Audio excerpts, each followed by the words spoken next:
এটা ডাঙৰ চাউলৰ টোপোলা লৈ কষ্ট নহয়নে আপোনাৰ? কষ্ট হয় যাম ঘৰলে ৰাস্তাত এতিয়া আপোনাৰ ৰাস্তাত কোনোবাই আপোনাক কেতিয়াবা সহায় কৰি লৈ যায় নাযায়? টমটমে নিনিয়ে কোনো নিনিয়ে। আপোনাক চবেই মৰম কৰেনে? হাজোঙা কোনো কোনোবা লুকাই থাকে অসম চৰকাৰক আপুনি কি ক'ব বিচাৰিব?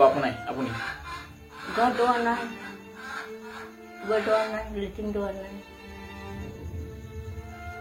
লেট্ৰিন নাই পোৱা ন? এতিয়া আপুনি শৌচ প্ৰস্ৰাৱ ক'ত কৰে? হাবিত কৰে হাবিত কৰে ন? নমস্কাৰ, আজি বিশেষ এটা ভিডিঅ' লৈ আপোনালোকক স্বাগতম জনাইছো। মোৰ কাষতে দেখিছে এগৰাকী আইতা, আৰু এই আইতাই আজি আমাৰ যেতিয়াৰ পৰা আমি মনত আছে, যেতিয়াৰ পৰা দেখি আহিছো, আইতাই মাজে সময়ে আহি থাকে, প্ৰায় আহি থাকে আমাৰ ঘৰলৈ বা আমাৰ গাঁৱলৈ আহি গাঁওখনলৈ আহি থাকে। তেখেতে আজি প্ৰায় যেতিয়াৰ পৰা মনত আছে আমি তেতিয়াৰ পৰা দেখি আহিছো, তেখেতে আনৰ ঘৰে ঘৰে খুজি মাগি এমুঠি খাই আছে, নহয়নে? আনৰ ঘৰে ঘৰে খুজি এমুঠি খাই আছে। আৰু আইতাই এতিয়া বয়স কিমান হ'ল? আইতা আপোনাৰ হ'ল কিমান মান হ'ল বয়স? আপোনাৰ বয়স কিমান মান হ'ল? বয়স হ'ল 70 বছৰ মান হ'ল নে? 70 বছৰ হৈ গ'ল ন? এই 70 বছৰ বয়সতো আইতাই আনৰ ঘৰে ঘৰে এতিয়া এটা ডাঙৰ টোপোলা লৈ, চাউলৰ টোপোলা লৈ আনৰ ঘৰে ঘৰে খুজি মাগি খাই আছে। আৰু মই বহুত দিনৰ পৰা ভাবি আছিলো, ময়ো কামত যাওঁ, মই হাজিৰা কৰিবলৈ যাওঁ, হাজিৰা কৰিবলৈ গ'লে মই ঘৰত নাথাকো। আইতাই আহি থাকে যদিও মই আজিহে লগ পাইছো বহুত দিনৰ ভালকে, আৰু লগ পাই আইতাৰ লগত কথা পাতিলো, কিছু কথা জানিলো। আপোনালোকেও ভিডিঅ'টো একদম শ্বেয়াৰ কৰিব বুলি মই আশা কৰিছো। মোৰ কাৰণে নহলেও আইতাৰ কাৰণে আপোনালোকে ভিডিঅ'টো শ্বেয়াৰ কৰি দিব। বহুত দিনৰ পৰা ভাবি আছিলো মনতে, মই আইতাহঁতৰ ঘৰলৈ যাম বুলি ভাবি আছিলো। এতিয়া নহয়, মই বহুত দিনতে ভাবিছিলো, কিন্তু সময় সুবিধাৰ কাৰণে আৰু মই আইতাহঁতৰ ঘৰ চিনি নাপাওঁ, মই সেইকাৰণে যাব পৰা নাছিলো। আৰু মই এতিয়া যাম, আইতাহঁতৰ ঘৰলৈ যাম। আইতাহঁতৰ ঘৰলৈ গৈ মই কিছু কথা আইতাহঁতৰ ঘৰতো পাতিম। আৰু আজি আপোনালোকক মই একেবাৰে হাতযোৰ কৰি জনাইছো আপোনালোকক ভিডিঅ'টো শ্বেয়াৰ কৰিবলৈ। আইতাই এতিয়া মই কথা পাতি গম পালো, আইতাই ভোট দিয়ে। প্ৰত্যেক বছৰে আপুনি ভোট দি আহিছে?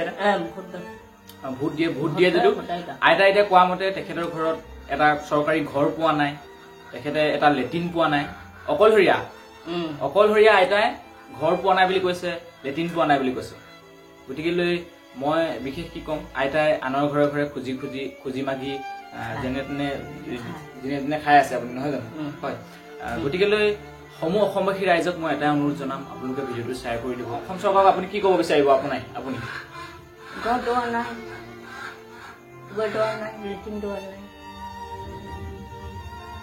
লেট্ৰিন নাই পোৱা ন? এতিয়া আপুনি শৌচ প্ৰস্ৰাৱ ক'ত কৰে? হাবিত কৰে ন? আৰু আইতাই এইটো বয়সত ইমান সহজ নহয় আইতাই আনৰ ঘৰে ঘৰে এটা ইমান ডাঙৰ চাউলৰ টোপোলা লৈ আনৰ ঘৰে ঘৰে খুজি খোৱাটো ইমান সহজ নহয়। কোনোবাই আপোনাক কেতিয়াবা সহায় কৰি লৈ যায় নাযায়? টমটমে নিনিয়ে কোনো নিনিয়ে। কেতিয়াবা আপুনি টমটমত উঠিবলৈ চাইছিলে নে? নিনিয়ে। আপোনাক মানে ধৰি লওক পইচা পাতি নিদিব বুলি আপোনাক নিনিয়ে ন?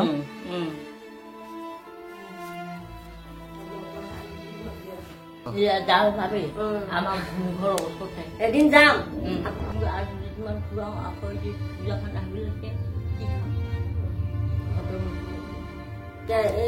আইতাই কৈছে যে পূজা এখন আহিছে, পূজা এখন আহিলে মানে ঘৰ দুৱাৰ মুচিব লাগিব।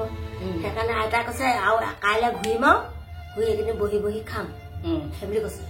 মানে নুঘূৰে পূজা বুলি আইতাই নাযায়, কাৰো ঘৰত থাকিব। সেইকাৰণে আইতাই ৰ'দত হলেও আহিছে নাই, দাঙিব নোৱাৰে ইমান কষ্টকে। এতিয়া আপোনাক আজি ঘৰলৈ আমিও ইমান দুখীয়া, আপোনাৰ নিচিনা আমি, গম পাইছা নাই? আমি হাজিৰা কৰি খাওঁ, আমাৰ ল'ৰাবিলাকে হাজিৰা কৰে, পকা বেলচা মাৰিব লাগে, কিমান কষ্ট হয় নহয়? তেওঁ আমাৰ এতিয়া মতা ল'ৰা দুটা আছে, আৰু আপোনাৰ নিচিনা আমি। তথাপিতো আপোনাক এই সৰুকে কিবা এটা, আজি আপুনি গাড়ীত উঠিছে, আৰু আগতে আহিলেও আপোনাক মই কিবা এটা দিওঁ, আজি টমটমত যাবগে বুলি, হয় নহয়? আৰু টমটমলা সকলকো আমি অসমৰ যিসকল আমাৰ ডেকা ল'ৰাই টমটম হেৰি চলাই আছে, যান বাহন যিসকলে চলাই থাকে, এই এনেকুৱা আইতাসকলক পালে বাটত উঠাই লৈ যাবলৈ মই অনুৰোধ কৰিছো। কিয়নো আইতাসকলে এতিয়া বয়স হৈ আহিছে, পইচা দিলেও নিদিলেও তোমালোকে মৰমত সহায় কৰিবা মাটি হিচাপে। সৰুকে কিবা এটা দিছো, আজি আপুনি খোজকাঢ়ি নাযাব, টমটম পালে উঠি পিনি জয়মপুৰেদি যাব দেই। আমাক আশীৰ্বাদ কৰিব, আমাৰ ল'ৰাটো পইচা দিছো, ল'ৰাটোৱে ভালে কুশলে থাকিবৰ কাৰণে আশীৰ্বাদ কৰিব। যাবি একবাৰ যাম আপোনাৰ ঘৰতে একদম ঠেট মাতা যাবি আমাৰ ভনী ঘৰত। আৰু ভিডিঅ'টোকো শ্বেয়াৰ কৰি দিবলৈ কৈছো যে আইতা হৈ আইতাক চৰকাৰে যেন আইতাক চকুত দেখে যে আইতা এগৰাকী এনেকে কৰি যে আছে আজিৰ দিনতো। ইমান ভোট দিও নাগৰিকত্ব হৈ তেখেতে ইমান ভোট দিওঁ বুলি কৈছে। ঘৰ পোৱা নাই আমি তেখেতৰ ঘৰলৈ যাম এদিন, আমি আকৌ এটা ভিডিঅ' আগবঢ়াম আপোনালোকৰ মাজলৈ। তেখেতৰ ঘৰত গৈ আমি তেখেতৰ ঘৰ দুৱাৰ চামগে, কেনেকে আছে তেখেত। পাৰিলে আমি কি পাৰো লৈ যাম, সহায় কৰিম আইতাক। আজি এটা কথা এটা সুধো, আপুনি গোটেই সপ্তাহটোত আপুনি গোটেই কেইদিন খুজিবলৈ যায় নে ঘৰত থাকো। কেইদিন থাকে ঘৰত? 4-5 দিন থাকো। 4-5 দিন থাকে, বাকী কেইদিন খুজিবলৈ যায়। চবেই মৰম কৰে নে? হাজোগাঁও কোনোবা লুকাই থাকে। আপুনি গলে লুকাই দিয়ে? নিদিয়ে মানে লুকাই দিয়ে, লুকাইও দিয়ে। আপোনাক কেতিয়াবা কোনোবা বেয়াকে কৈছে নাই? বোৱা পাৰে নাই, পলাই দিয়ে।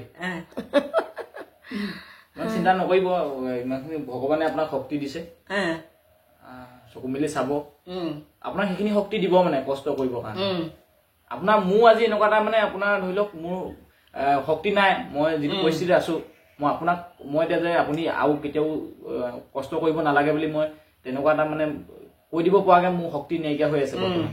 ভৱিষ্যতলৈ যদি মোৰ কিবা কিবি মোৰ হৈ যায়, মই যদি পাৰো, মই আপোনাৰ জৰিয়তে মই আজি কথা দিলো, মই 10জনক মই সহায় কৰা মোৰ যে এটা মনত আশা পুহি ৰাখিছো, মই আপোনালোকৰ নিচিনা বৃদ্ধক, আৰু মোৰ বিশেষকে মোৰ আইতা নাই কাৰণে মই আইতাৰ মৰমটো ইমান নাপালো, সেইকাৰণে মই এনেকুৱা আইতাই যদি কষ্ট কৰে মোৰ বহুত বেছি বেয়া লাগে, মানে বহুত মোৰ বেয়া লাগে আইতাবিলাকে যদি কষ্ট কৰি থাকে। সেইকাৰণে মই আপোনাৰ লগত কথা পাতিলো। আৰু তেখেতে ভাৰতৰ নাগৰিক হৈও, ভাৰতৰ নাগৰিকত্ব লাভ কৰিও, ভোট প্ৰদান কৰিও, প্ৰত্যেক বছৰে ভোট দি আহিছে, চৰকাৰক ভোট প্ৰদান কৰি আহিছে তেখেতৰ। গতিকে তেখেতে সেই আজি 70 বছৰ আপোনাৰ পাৰ হ'ল, তথাপিও অসম চৰকাৰৰ চকুত পৰা নাই, গতিকে মই অসম চৰকাৰলৈ মই বিনম্ৰ অনুৰোধ, আকৌ এবাৰ অনুৰোধ জনাইছো, তেওঁলোকে যাতে এই আইতাগৰাকীক এটা সৰুকৈ হলেও কিবা এটা অৰিহণা, নহলে তেখেতক এটা ঘৰ দিয়াৰ ব্যৱস্থা কৰক। বৃদ্ধ পেঞ্চনো নাপায়। আৰু আপুনি বৃদ্ধ পেঞ্চন পায়নে? নাপায়। বৃদ্ধ পেঞ্চনো নাপায়। ডকুমেণ্ট আপোনাৰ কিবা কিবি চব ক্লিয়াৰ আছে নাই? ভোটৰ কাৰ্ড আছে নাই? ভোটৰ কাৰ্ড আছে, আধাৰ কাৰ্ড আছে, ভোটৰ কাৰ্ডো আছে, আধাৰ কাৰ্ড ভোটৰ কাৰ্ড চব আছে। আপুনি বৃদ্ধ পেঞ্চন নাপায়? অৰুণোদয় বৃদ্ধ পেঞ্চন একো নাপায়। আমাৰ অসম চৰকাৰলৈ মোৰ বিনম্ৰ অনুৰোধ, মই বাৰে বাৰে অনুৰোধ জনাই আছো, আমাৰ মুখ্যমন্ত্ৰী ডাঙৰীয়ালৈ মই অনুৰোধ জনাই আছো, এই আইতাগৰাকীক, এই অকলশৰীয়া আইতাগৰাকীক আপোনালোকে অকণমান সহায় কৰক। আপোনালোকে যথেষ্ট সহায় কৰিব পাৰে। আমাৰ অসমৰ মুখ্যমন্ত্ৰী ডক্টৰ হিমন্ত বিশ্ব শৰ্মা ডাঙৰীয়া দেৱে যথেষ্ট মানুহক, এই সৰু সৰু মানুহবোৰক সহায় কৰি আহিছে, আৰু আমাৰ অসমৰ ৰাইজক সহায় কৰি আহিছে। গতিকে এই আইতাকো সহায় কৰিব বুলি মই আশা কৰো। আৰু বিশেষ এয়াই, আৰু বিশেষ একো কৈ নাথাকো। বহুতো বেছি বেয়া লাগিলে আজি আইতাক লগ পাই, ইমান কষ্ট কৰি আছে আইতাই, হয়তো ঘৰখন দি দিয়া হলে। আৰু চাউলৰ কাৰ্ড আপোনাৰ নাই? চাউলৰ কাৰ্ডখন ঘূৰাই দিলে, চাউলৰ কাৰ্ডখন ঘূৰাই দিলে। আইতা এতিয়া চাউলৰ কাৰ্ড থকা হলে হয়তো ইমান খুজিব নালাগিলে নানৰ ঘৰত, এতিয়া আইতাই খুজি খাবলগীয়া হৈছে। এই বৃদ্ধ বয়সত আইতাই ভালকে খোজকাঢ়িবই পৰা নাই। এটা টোপোলা লৈ, ইমান ডাঙৰ 20-30 কেজি চাউল ন, টোপোলা লৈ খোজকাঢ়ি যোৱাটো ইমান সহজ নহয়। গতিকে আপোনালোকে যিসকলে সহায় কৰিব পাৰে, সহায় কৰিম বুলি ভাবে, তেওঁলোকে আহিব পাৰে।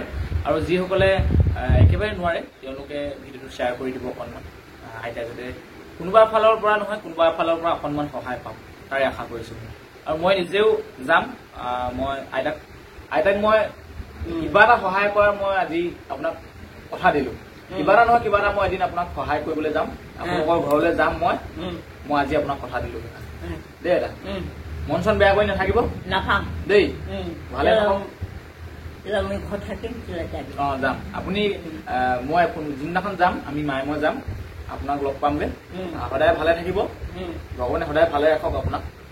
অকণমান স্বাস্থ্যৰ প্ৰতিও আপুনি যতন ল'ব দেই ইমান বেছি কষ্ট কৰিব নালাগে আপোনাৰ নিজৰ অকলে কাৰণে অকণমান অলপ অলপ কষ্ট কৰিব দেই সেয়াই আৰু ক'লো ভালে ভালে যাবগৈ আৰু এতিয়া নম্বৰতে উঠি যাবগৈ ক'ৰবাত দেই এইফালে যাম মঠাই দি যাব এতিয়া এইফালে কাম কৰি ঠিক আছে হ'ব হ'ব দিয়ক ৰাইজক গৈ থাকক নমস্কাৰ দি দিয়ক ৰাইজক এই নমস্কাৰ দি টুকুৰাটো তুলি দে